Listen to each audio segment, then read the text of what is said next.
ಅವನು ನಡುಗುತ್ತಲೇ ಗೇರ್ ಹಾಕಲು ಮುಂದಾದಾಗ ನಾನು ಬೇಕೆಂತಲೇ ನನ್ನ ಕೈಯನ್ನು ಅವನ ಕೈ ಮೇಲಿಟ್ಟೆ. ನನ್ನ ಸ್ಪರ್ಶದಿಂದ ಅವನ ಇಡೀ ದೇಹದಲ್ಲಿ ಕರೆಂಟ್ ಹರಿದಂತಾಗಿ ಉಸಿರಾಟದ ವೇಗ ಹೆಚ್ಚಾಯಿತು. ಆ ಮಂದ ಬೆಳಕಿನಲ್ಲಿ ಅವನ ಎದೆಗೆ ಒರಗಿ ಆ ಮೈಮರೆಸುವ ಏಕಾಂತದಲ್ಲಿ ನಾನು ಸಂಪೂರ್ಣವಾಗಿ ಕಳೆದು ಹೋಗಿದ್ದೆ.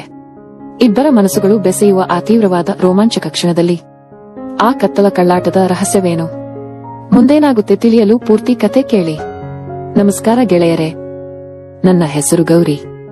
ನಾನು ನಮ್ಮ ಊರಿನ ದೊಡ್ಡ ಗೌಡರ ಏಕೈಕ ಪುತ್ರಿ. ಹಳ್ಳಿ ಕಡೆ ಗೌಡರ ಮಗಳು ಅಂದ್ರೆ ಹೆಂಗಿರ್ತಾರೆ ಅಂತ ನಿಮಗೆ ಗೊತ್ತೇ ಇರುತ್ತೆ. ನಾವೆಲ್ಲ ಹೊರಗಡೆ ಹೋಗುವ ಹಾಗಿಲ್ಲ. ಮನೆಯಿಂದ ಆಚೆ ಕಾಲಿಟ್ಟರೆ ಕಾವಲಿಗೆ ಇಬ್ಬರು ಆಳುಗಳು ಇರ್ತಾರೆ. ಜೋರಾಗಿ ನಗಬಾರದು, ಗಂಡು ಮಕ್ಕಳ ಎದುರು ತಲೆ ಎತ್ತಿ ಮಾತಾಡಬಾರದು. ಹೀಗೆ ಮನೆಯಲ್ಲಿ ನಮ್ಮಪ್ಪ ಹಾಕಿರೋ ನೂರಾರು ರೂಲ್ಸ್. ನಮ್ಮ ಮನೆ ಒಂದು ದೊಡ್ಡ ಬಂಗಲೆ, ಆದ್ರೆ ನನಗೆ ಮಾತ್ರ ಅದು ಒಂದು ಬಂಗಾರದ ಜೈಲಿನ ತರ ಫೀಲ್ ಆಗ್ತಿತ್ತು. ನಮ್ಮಪ್ಪ ದೊಡ್ಡ ಗೌಡರು ಅಂದ್ರೆ ಇಡೀ ಊರಿಗೆ ಊರೇ ನಡುಗುತ್ತಿತ್ತು. ಅವರ ಮರ್ಯಾದೆ, ಅವರ ಪ್ರತಿಷ್ಠೆ ಅವರಿಗೆ ಪ್ರಾಣ. ಆ ಮರ್ಯಾದೆಗಾಗಿ ಏನು ಬೇಕಾದರೂ ಮಾಡೋ ಹಠಮಾರಿ ಮೈಂಡ್ಸೆಟ್ ಅವರದ್ದು. ನಿಜ ಹೇಳ್ಬೇಕಂದ್ರೆ ನನಗಂತೂ ಆ ಜೈಲಲ್ಲಿ ಉಸಿರುಗಟ್ಟಿದ ಹಾಗೆ ಆಗ್ತಿತ್ತು. ನನ್ನ ತಲೆಯಲ್ಲಿ ಯಾವಾಗ್ಲೂ ಸಿಕ್ಕಾಪಟ್ಟೆ ತುಂಟಾಟ, ಏನಾದ್ರೂ ಅಡ್ವೆಂಚರ್ ಮಾಡಬೇಕು, ರೂಲ್ಸ್ ಬ್ರೇಕ್ ಮಾಡಬೇಕು ಅನ್ನೋ ಹುಚ್ಚು ತುಡಿತ ಇತ್ತು. ದಿನ ಬೆಳಿಗ್ಗೆ ಎದ್ದು ಪೂಜೆ ಮಾಡೋದು, ಅಡುಗೆ ಕಲಿಯೋದು ಬಿಟ್ಟರೆ ನನಗೆ ಬೇರೆ ಪ್ರಪಂಚವೇ ಇರಲಿಲ್ಲ. ಆಗಲೇ ನನ್ನ ಆ ಬೋರಿಂಗ್ ಲೈಫ್ಗೆ ಸ್ವಲ್ಪ ಎಂಟರ್ಟೈನ್ಮೆಂಟ್, ಸ್ವಲ್ಪ ರೋಮಾಂಚನ ಕೊಡೋಕೆ ಅಂತ ಎಂಟ್ರಿ ಕೊಟ್ಟಿದ್ದೆ ರಾಮಣ್ಣ, ಅಂದ್ರೆ ನಾನು ಪ್ರೀತಿಯಿಂದ ಕರೆಯೋ ರಾಮು. ಅವನು ನಮ್ಮ ಹೊಲದಲ್ಲಿ ಹೊಸದಾಗಿ ಕೆಲಸಕ್ಕೆ ಸೇರಿದ್ದ ಟ್ರ್ಯಾಕ್ಟರ್ ಡ್ರೈವರ್. ಅವನೇನು ಸಿನಿಮಾದ ಹೀರೋ ತರ ಇರಲಿಲ್ಲ, ಪಕ್ಕಾ ಹಳ್ಳಿಯ ಮಣ್ಣಿನ ಮಗ. ಆಳೆತ್ತರ ಬೆಳೆದಿದ್ದ, ದಿನವಿಡೀ ಹೊಲದಲ್ಲಿ ದುಡಿದು ಕಟ್ಟುಮಸ್ತಾದ ಕಲ್ಲಿನಂತಹ ಮೈಕಟ್ಟು ಅವನದ್ದಾಗಿತ್ತು. ಆದ್ರೆ ಅವನ ಆ ದೈತ್ಯ ದೇಹದ ಒಳಗೆ ಒಂದು 5 ವರ್ಷದ ಮಗುವಿನಂತಹ ಮುಗ್ಧ ಮನಸ್ಸಿತ್ತು. ರಾಮು ಸ್ವಭಾವದಲ್ಲಿ ಎಷ್ಟು ಮುಗ್ಧ ಅಂದ್ರೆ ನಮ್ಮಪ್ಪನ ಹೆಸರು ಕೇಳಿದ್ರೆ ಸಾಕು ಅವನಿಗೆ ನೆತ್ತಿಯಿಂದ ಬೆವರಿಳಿಯೋಕೆ ಶುರುವಾಗ್ತಿತ್ತು. ಗೌಡರ ಮನೆ ಕಡೆ ಕಣ್ಣೆತ್ತಿಯೂ ನೋಡ್ತಿರಲಿಲ್ಲ. ನಾನು ಕೆಲವೊಮ್ಮೆ ತೋಟದ ಕಡೆ ಹೋದಾಗ ಅವನು ಟ್ರ್ಯಾಕ್ಟರ್ ನಿಲ್ಲಿಸಿ ಭಯದಿಂದ ತಲೆ ತಗ್ಗಿಸಿ ಕೈ ಕಟ್ಟಿ ಕಂಬದ ಹಾಗೆ ನಿಂತುಕೊಳ್ತಿದ್ದ. ನಾನು ಅವನ ಹತ್ತಿರ ಹೋಗಿ ಏನೋ ರಾಮು ಟ್ರ್ಯಾಕ್ಟರ್ ಓಡ್ತಿದೆಯಾ ಅಂತ ಸುಮ್ಮನೆ ಕೇಳಿದ್ರು ಅವನ ಬಾಯಿಂದ ಮಾತು ಹೊರಡುತ್ತಿರಲಿಲ್ಲ. ಕೇವಲ ತಲೆ ಅಲ್ಲಾಡಿಸುತ್ತಿದ್ದ. ಅವನ ಆ ಅತೀವವಾದ ಭಯ, ಆ ನಡುಕ, ಆ ಮುಗ್ಧತೆ ಮತ್ತು ಅವನ ಆ ಕಟ್ಟುಮಸ್ತಾದ ಮೈಕಟ್ಟು ನೋಡಿ ನನಗ್ಯಾಕೋ ಅವನ ಮೇಲೆ ಒಂದು ಸಣ್ಣ ಕ್ರಶ್ ಶುರುವಾಯಿತು.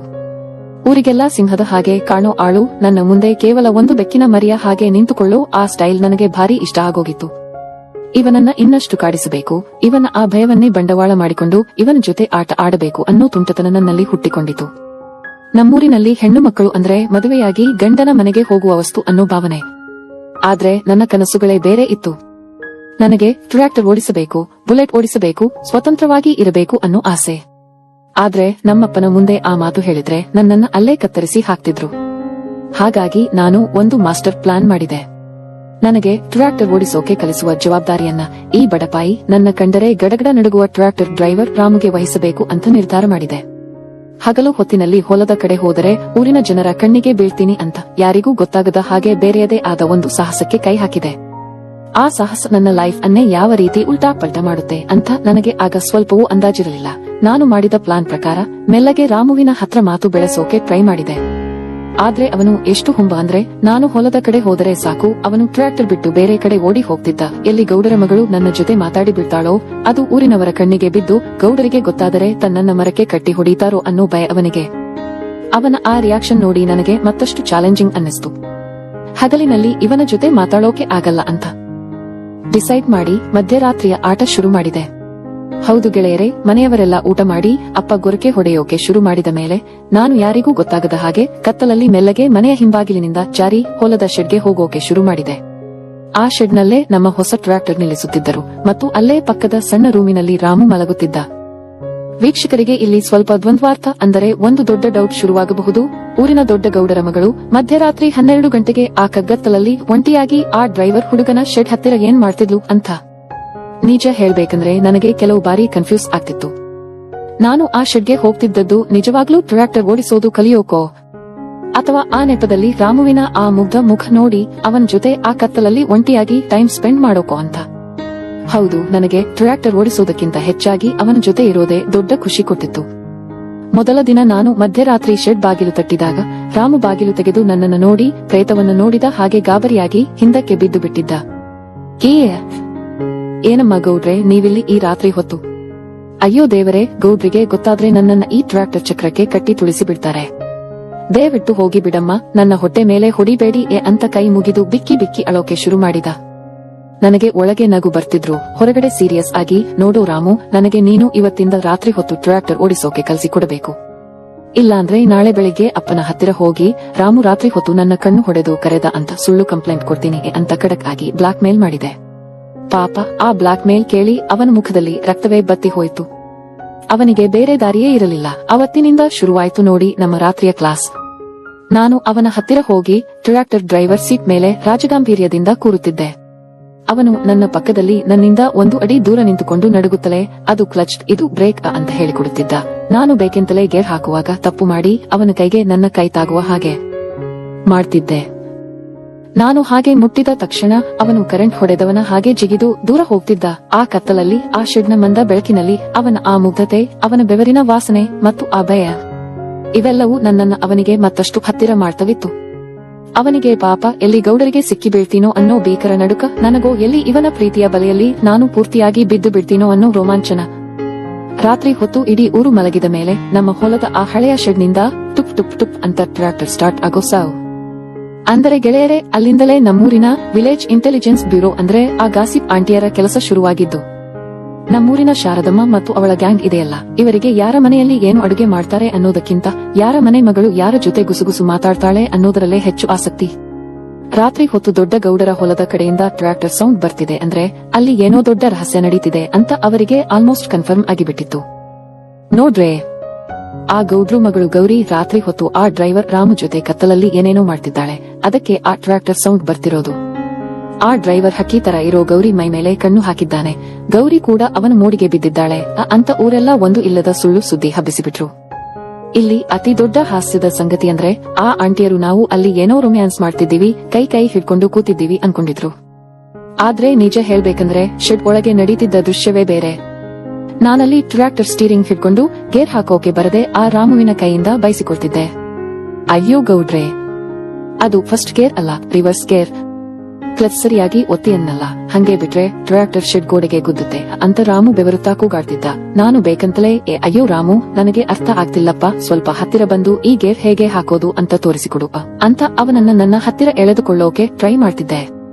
ಅವನು ನನ್ನ ಮೈ ತಾಗುತ್ತೆ ಅಂದ ತಕ್ಷಣ ಇಲ್ಲಿ ನೋಡಿದ ಬೆಕ್ಕಿನ ತರ ಶೆಡ್ನ ಮೂಲೆಗೆ ಜಿಗಿದು ಹೋಗ್ತಿದ್ದ. ಬೇಡಮ್ಮ ಗೌಡ್ರೆ, ನೀವು ದೂರದಿಂದಲೇ ಕಲಿರಿ. ಈ ಆಂಟಿಯರು ನನ್ನನ್ನು ನೋಡ್ತಿದ್ದ ರೀತಿನೇ ಸರಿ ಇಲ್ಲ. ಏನಾದ್ರೂ ಹೆಚ್ಚು ಕಮ್ಮಿ ಆದ್ರೆ ನನ್ನ ಪ್ರಾಣ ಹೋದ ಹಾಗೆಯೇ ಅಂತ ಅವನು ನಡುಗ್ತಾ ಟಾರ್ಚ್ ಹಿಡ್ಕೊಂಡು ನಿಂತಿದ್ದ. ಆ ಊರಿನ ಗಾಸಿಪ್ ಬಗ್ಗೆ ನನಗೆ ಒಳಗೊಳಗೆ ಸ್ವಲ್ಪ ಖುಷಿ ಇತ್ತು. ಯಾಕಂದ್ರೆ ನನಗೆ ರಾಮು ಅಂದ್ರೆ ನಿಜವಾಗ್ಲೂ ಇಷ್ಟ ಆಗಿತ್ತು. ಆ ಕಟ್ಟುಮಸ್ತಾದ ದೇಹದವನು ನನ್ನ ಮುಂದೆ ಮಗುವಿನ ತರ ನಡುಗೋದು ನೋಡೋಕೆ ಒಂಥರ ಮಜಾ ಸಿಗ್ತಿತ್ತು. ಆದ್ರೆ ರಾಮುವಿನ ಪರಿಸ್ಥಿತಿ ಮಾತ್ರ ಬಾಣಲೆಯಿಂದ ಬೆಂಕಿಗೆ ಬಿದ್ದ ಹಾಗಿತ್ತು. ಹಗಲು ಹೊತ್ತಿನಲ್ಲಿ ಅವನು ಊರಿನ ರಸ್ತೆಯಲ್ಲಿ ಟ್ರ್ಯಾಕ್ಟರ್ ತಗೊಂಡು ಹೋಗುವಾಗ ಆ ಗಾಸಿಪ್ ಆಂಟಿಯರು ಅವನನ್ನು ನೋಡಿ, ಈ ಏನೋ ರಾಮು ಗೌಡರ ಮಗಳ ಜೊತೆ ನೈಟ್ ಕ್ಲಾಸ್ ಹೆಂಗೆ ನಡೀತಿದೆ, ಟ್ರ್ಯಾಕ್ಟರ್ ಮಾತ್ರ ಓಡಿಸ್ತಿದ್ದೀಯೋ ಅಥವಾ ಬೇರೆ ಏನಾದ್ರೂ ಓಡಿಸ್ತಿದ್ದ? ಆ ಮಾತು ಕೇಳಿ ರಾಮುಗೆ ಆಲ್ಮೋಸ್ಟ್ ಹಾರ್ಟ್ ಅಟ್ಯಾಕ್ ಆಗೋ ಲಕ್ಷಣಗಳು ಕಾಣಿಸ್ತಿದ್ವು.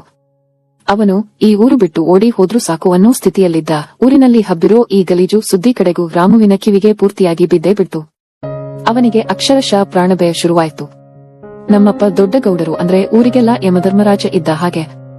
ಒಂದು ವೇಳೆ ಈ ಸುದ್ದಿ ಅವರ ಕಿವಿಗೆ ಬಿದ್ದರೆ ಅವರು ವಿಚಾರಣೆ ಮಾಡೋದಿಲ್ಲ, ನೇರವಾಗಿ ತನ್ನನ್ನ ಆಲದ ಮರಕ್ಕೆ ಕಟ್ಟಿ ಹಾಕಿ ಚರ್ಮ ಸುಲಿತಾರೆ ಅನ್ನೋದು ಅವನಿಗೆ ಚೆನ್ನಾಗಿ ಗೊತ್ತಿತ್ತು. ಒಂದು ದಿನ ಸಂಜೆ ನಾನು ತೋಟದ ಕಡೆ ಒಬ್ಬಳೇ ಇದ್ದಾಗ ರಾಮು ಬಹಳ ಧೈರ್ಯ ಮಾಡಿ ನನ್ನ ಹತ್ತಿರ ಬಂದ. ಅವನ ಮುಖ ಪೂರ್ತಿ ಸಪ್ಪಗಾಗಿತ್ತು, ಕಣ್ಣುಗಳಲ್ಲಿ ಭಯ ತುಂಬಿತ್ತು. ಮೇಡಂ, ದಯವಿಟ್ಟು ನನ್ನ ಮಾತನ್ನ ಕೇಳಿ. ಊರಲ್ಲಿ ಏನೇನೋ ಅಸಹ್ಯವಾಗಿ ಮಾತಾಡ್ಕೊಳ್ತಿದ್ದಾರೆ. ನಿಮ್ಮ ಮರ್ಯಾದೆ ಹೋಗ್ತಿದೆ, ನನ್ನ ಪ್ರಾಣಕ್ಕೂ ಕುತ್ತು ಬರ್ತಿದೆ.